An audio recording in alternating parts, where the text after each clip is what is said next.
Good evening. This is Pastor Barbara, aka Preachers, also known as Preacher with Parrots, is back. Um, Today is the 23rd of July 2017. It's a Sunday, which means that we have a live Bible study class and we're recording some of it. I'm going to, instead of giving you a 2-hour video, I'm going to divide this into segments. And the first one has to do with the raising of Lazarus. This is rather interesting. We're going to look at it, and you may think that you see something there. And when we look at it more carefully, we might be seeing what the scripture is really telling us. We're in John 11. John 11, from verse 1 through verse 46. So it's lengthy. It is the only writer of the Gospels that mentions the raising of Lazarus. Other places mention that it happened or that it would happen. But John 11 is the only gospel that tells us about the raising of Lazarus. Now, a certain man was sick named Lazarus of Bethany, the town of Mary and her sister Martha. Bethany's 2 to 3 miles outside the city of Jerusalem. A couple of weeks ago, we had something which had to do with Mary and Martha. This has to do with Lazarus, their brother. It's interesting because this is written by John. John writes very differently than the other 3 writers of the Gospels. John, speaking of himself, never says me, never says I, never says John. He was younger than the others. He was the only disciple / apostle that was not tortured to death. He was the only one alive. And he was not exactly in prison for being a Christian because he wasn't in a building, but he was on an island he couldn't get off of. When the angel appeared and gave him the message that we have, and we call the book of Revelation. John speaks of himself as the disciple that Jesus loved, or the one who loved Jesus. They were closer friends, and perhaps more like father and son than friend or somebody of the same age. So look for some of these things. Now, a certain man was sick. His name was Lazarus. It was that Mary that anointed the Lord with ointment and wiped her feet with her hair, whose brother Lazarus was sick. So what have we learned so far in 2 verses? We know which Lazarus it was. We know he's sick. Verse 3. Therefore his sister sent unto him, saying, Lord, behold, he whom thou lovest is sick. That's how he would have referred to himself. But he uses that same language in referring to Lazarus. Since it was his sisters that sent the message, Jesus didn't have to guess who they were talking about, even had he not been God in the flesh. When Jesus heard that, and this is real important when you get yourself in a real fix that you can't get out of. When Jesus heard that, he said, This sickness is not unto death. This is not going to kill him. But it's for the glory of God, that the Son of God might be glorified thereby. This is the last little bit of Jesus' 3 years of ministry. Earlier, he never referred to himself as the Son of God. Jesus referred to himself as the Son of Man. He never called himself the Son of God. Why? He was a Pharisee. He knew more about Jewish law than some of the Levites and priests. To call himself the Son of God, if he wasn't, was blasphemy. It was because of what they considered blasphemy. Now, they wanted to get rid of Jesus. I honestly believe his ministry was more popular than theirs. And as we get reading into it, I think you'll see that too. But they're looking for a reason to have him put to death. What's the reason? The reason is they did not have the authority to put a man to death. The Romans were in charge. But if you're babysitting and you can get the kids to cooperate with you, your job is easier, right? So if the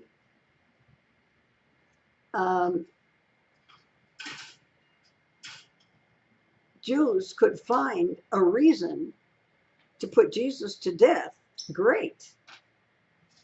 But the only thing they came up with, that he says he's the Son of God. You think the Romans cared that there was a difference in what they believed? They were not religious. The only reason they cooperated the least little bit was to make their job easier. If a babysitter cooperates with the kid, it makes the babysitter's job easier. So Jesus says, this sickness is not unto death, but for the glory of God, that the Son of God, who's that? That's Jesus. He has not called himself the Son of God much recently. This is not a sickness unto death. The purpose of this sickness is for God to get glory. And the Son of God will get glory. That's Jesus.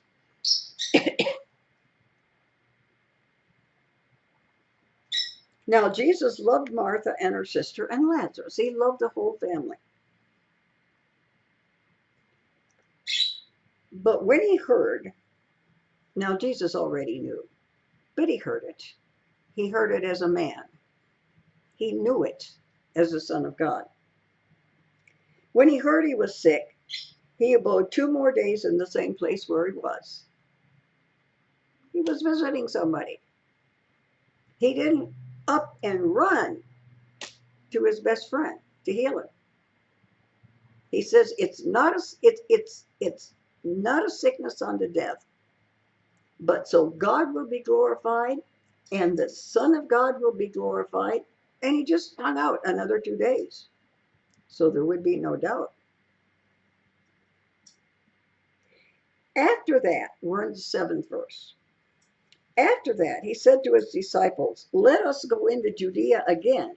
His disciples say unto him, Master, the Jews of late sought to stone thee, and goest thou thither again? You want to go to Judea, and they're trying to kill you there? And Jesus said, are there not 12 hours in a day? If a man walk in the day, he stumbles not, because he can see.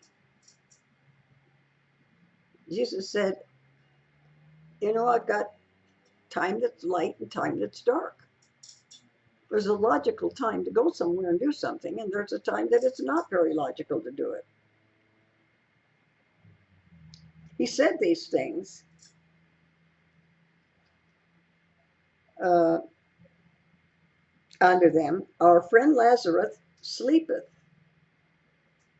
but I go that I may awake him out of his sleep. Sisters are afraid he's dying. Jesus said this is not a sickness unto death, but he takes his time. And the disciples said, Lord, if he sleep, he shall do well. Okay.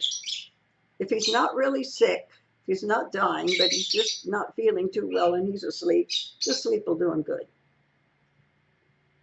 Then said his disciples, Jesus spoke of his death, and that they thought he was talking about resting in sleep.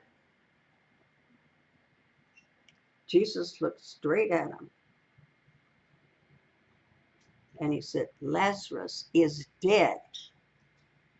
Now, he just got through telling him a couple days ago this was not a sickness unto death. Now he's looking him in the eyeballs, and he said, Lazarus is dead. And I'm glad for your sakes that I was not there, to the intent you may believe. What is about to happen is going to increase your faith. And because of that, I'm glad I wasn't there. If I was there and he hadn't died, nothing would have happened to enlarge your faith. But let's go to him. Then said Thomas to the fellow disciples, Let us also go, that we may die with him.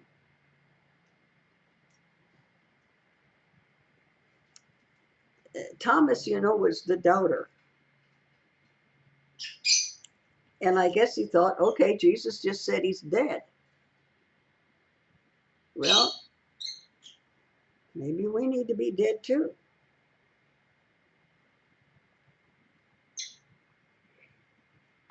Jesus came, and when he got to the house, Jesus came, verse 17, found that he had lain in the grave for 4 days already. So it probably took a couple of days to get the message that he was dying, and then a couple of more days that he stayed there, and a couple of more days that he went. So he not only was dead, but he'd been dead for 4 days, and he was in the grave. Bethany was nigh unto Jerusalem, about 15 furlongs. Bethany is a city that's just a couple miles from Jerusalem. As a matter of fact, for the feast of the Passover, when Jesus was killed on the cross, just a day before the beginning of the feast of the Passover,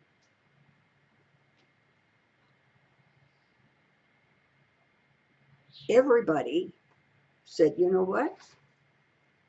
We heard a guy by the name of Lazarus. This was a family that was known, and they were near Jerusalem. Everybody knew who they were. They were nice, well-liked people. They said, we heard that this guy was dead, and now he's alive. How about we leave a day early and let's check it out? So that's what we'll hear when we get closer to the day that Christ died. Now, at the end, now many of the Jews came to Martha and Mary to comfort her concerning the brother. They were a nice Jewish family. So many nice Jewish people came to comfort them. Now, you remember Mary and Martha? When Martha was in the kitchen cooking, and Mary was listening to Jesus talk, and Martha said to Jesus, send my sister in here. She's just listening to you talk, and I'm doing all the woman's work in here. Get her in here. And Jesus said, she has the best part. You're doing a good thing. You're making me food. You're preparing dinner. Ah, but she's just hanging on to every word I'm saying. Remember, we had that before. So Martha, because she does all the appropriate things, many of the Jews came to their house, and Martha heard that Jesus was coming, and she went out to meet him, because that's what you do. If you have guests, you go out and greet them. That's the appropriate thing to do. That was Martha. That was the wonderful wife, always doing the right thing. And Mary sat still in the house. She was brokenhearted. I'm sure Martha was too. But some people can have a broken heart and they still get up and do what has to be done. Then Martha said to the Lord, if you'd been here, my brother hadn't died. What'd you take so long in getting here for? If you'd have been here, he wouldn't have died. But I know now, whatever you ask of God, God will give it to you. If you'd have been here, he wouldn't have died. But if you ask God to raise him up, God will do it. Jesus said to her, your brother will rise again. You know that song? I will rise again. Martha said, oh, I know he'll rise again in the resurrection in the last day. Jesus said, I'm the resurrection. I'm the one that takes something that's dead and brings it to life. But if you believe in me, even if you're dead, you'll live. She said to him, yea, Lord, I believe that thou art the Christ, the Son of God, which should come into the world. If all Christians really understood that, God isn't somebody that does us favors when we want. God isn't somebody we can reject and not pay attention to, and then we want something, we go running. That's what God is to many people. But she said, I believe thou art the Christ, the Son of God, that should come into the world. Mary, the sister, the one that had just been, taking care of herself, said, the Master is come and calleth for thee. As soon as she heard that, she rose up quickly and came unto him. Now, Jesus was not yet come into the town. Martha had gone out to meet him. That's what you did. Here, we just go to the door. When somebody was walking into town, he went out and met them and walked back with them. The Jews then that were with her in the house, that were comforting her, they saw Mary, that she got up hastily and went out, and they figure, oh, she's going out to the grave to have a cry. She goeth unto the grave to weep there. Then Mary came where Jesus was and saw him and fell down at his feet, saying, Lord, if you'd been here. See, they were all saying the same thing. If you'd been here, my brother wouldn't have died. And Jesus saw her weeping, and the Jews were weeping that were with her. And he groaned in his spirit and was troubled. Why was he troubled? had a pretty good understanding, but it was not a perfect understanding of who he was. And he said, "Where have you laid him?" And they said, "Lord, come and see."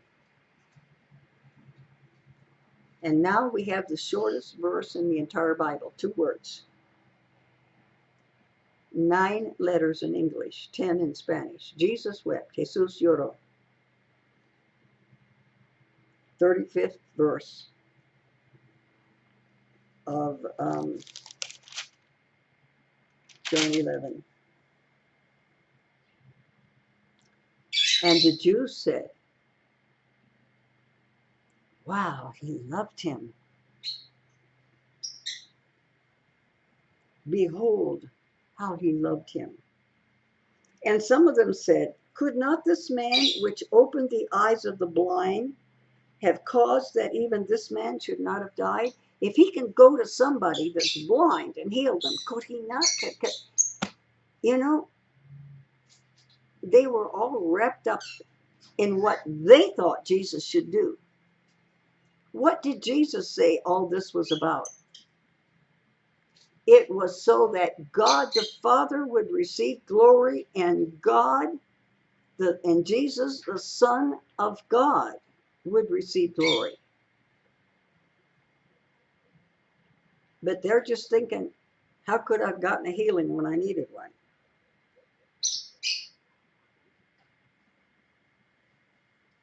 And they took away the stone, verse 41, from the place where the dead was laid. And Jesus lifted up his eyes and said, "Father, I thank thee that thou hast heard me. And I knew that thou dost hearest me, because of the people which stand by said it, that they may believe that thou hast sent me." Jesus raised Lazarus from the dead to make believers out of all of the people.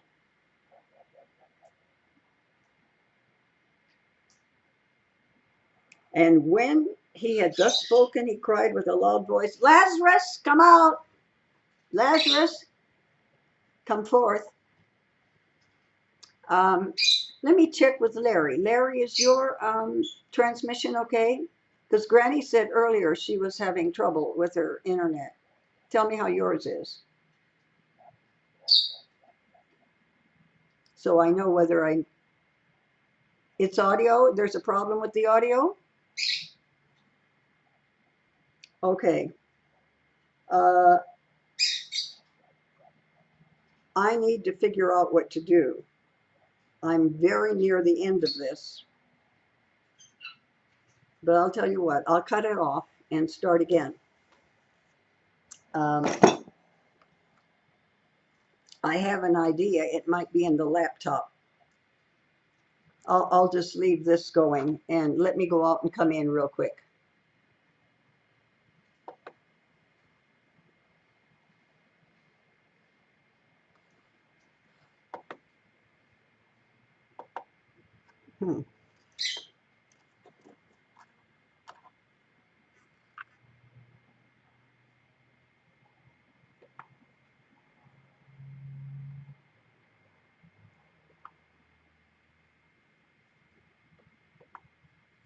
I got a problem. I'm restarting.